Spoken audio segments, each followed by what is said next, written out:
ഞങ്ങളെല്ലാവരും ഇറങ്ങിയപ്പോൾ കോൺഗ്രസ് പാർട്ടിയും CPM പറഞ്ഞത് BJPക്ക് ഇവിടെ ഒരു സീറ്റും കിട്ടില്ല, ആ പൂട്ടും താക്കോലും അവരുടെ കയ്യിലാണെന്നാണ് അവർ പറഞ്ഞത്. എല്ലാവരും ഇറങ്ങിയപ്പോൾ ഓർമ്മിക്കുന്നുണ്ടെന്ന് ഞാൻ വിശ്വസിക്കുന്നു. ഇന്ന് നേമത്തിന്റെ ജനങ്ങളും ചാത്തന്നൂരിന്റെ ജനങ്ങളും കൃത്യമായ ഒരു മറുപടി അവർക്ക് കൊടുത്തിട്ടുണ്ട്. 2 MLA-മാരാണ് ഈ നിയോജകമണ്ഡലത്തിൽ BJP-യെ NDA-ന്റെ MLA-മാരായിട്ട് ജനങ്ങൾ തീരുമാനിച്ചിരിക്കുന്നത്.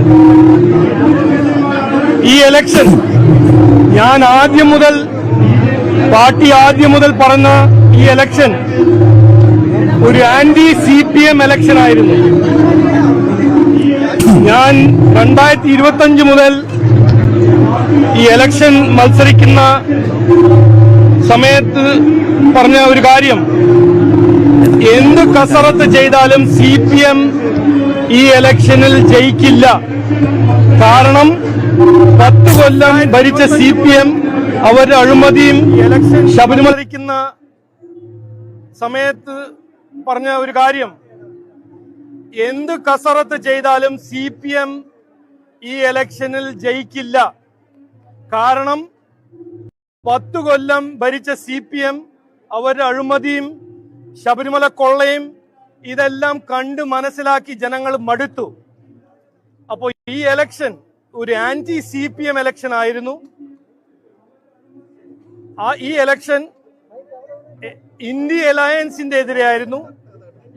അത് വെസ്റ്റ് ബംഗാൾ ആണോ, തമിഴ്നാടാണോ, കേരളമാണോ, 3 സ്ഥലത്തും NDA-ന്റെ എതിരെയാണ് ഒരു മാൻഡേറ്റ്.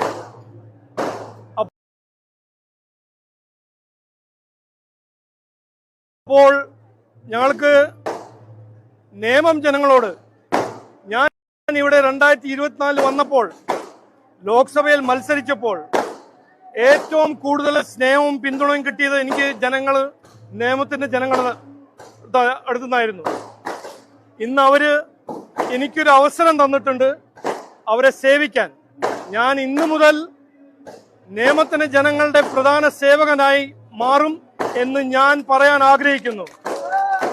അവരെല്ലാ വിഷമങ്ങളും എല്ലാ പ്രശ്നങ്ങളും പരിഹരിക്കാൻ ഞാൻ 24 മണിക്കൂർ അധ്വാനിക്കും എന്ന് ഞാൻ ഉറപ്പു തരുന്നു. അത് മാത്രമല്ല, ഇന്ന് ഞാൻ ഇവിടെ നിൽക്കുമ്പോൾ BJP NDA-ന്റെ എല്ലാ പ്രവർത്തകരും, എന്റെ സഹപ്രവർത്തകരും എല്ലാവരോടും നന്ദി പറയാൻ ആഗ്രഹിക്കുന്നു. എന്റെ ഒപ്പം അവർ അധ്വാനിച്ച് എന്റെ ഒപ്പം എന്നെ ജയിപ്പിക്കാൻ ഒരു കഠിന അധ്വാനം ചെയ്ത എല്ലാ പ്രവർത്തകർക്കും ഞാൻ, കൗൺസിലർമാരും മേയറും ഡെപ്യൂട്ടി മേയറും, ഞാൻ എന്റെ ഹൃദയത്തിൽ നിന്ന് നന്ദി പറയാൻ ആഗ്രഹിക്കുന്നു. ഞാൻ അവരുടെ ഒപ്പം ഇന്ന് നാടിനു വേണ്ടി, നേമത്തിനു വേണ്ടി, കേരളത്തിനു വേണ്ടി പ്രവർത്തിക്കും എന്ന് ഞാൻ ഇന്ന് വാഗ്ദാനം തരുന്നു, ഉറപ്പു തരുന്നു. എല്ലാവർക്കും നന്ദി, നമസ്കാരം.